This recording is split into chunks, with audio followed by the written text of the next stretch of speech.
আফা কিছু মনে করেন না, এটা কথা কমু। বলো। আপনি কি এই বেড়ার লগে প্রেম করতেছেন? কেন? ঠাইট মারা পড়বেন। এই বেড়া একটা অমানুষ, আমি আর চিনি। এক বাপের এক ফোলা, লেয়াপড়া নাই, কাজকর্ম নাই, খায় দায় আর ঘুরে বাদাইমা। এমন কোনো নেশা নাই যেটা করে না। সিগারেট, গাঞ্জা, বাবা সব জানে না। ভা 3টা বিয়া করছিল, 3টা বই বাইগা গেছে গা। হের মতো অমাইনসের লগে কেডা ঘর করবো কইন?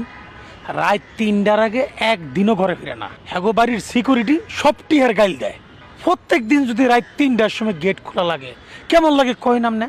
তুমি এসব জানো কি করে? আমি ওকে ফ্ল্যাটের সিকিউরিটি গার্ড ছিলাম আপা। ফ্ল্যাটের জেনারেটর চুরি করতে গেছিলাম, ধরা খেয়েছি। গাড়ে দৌড়ে বাইর করে দিছে, এখন ভিক্ষা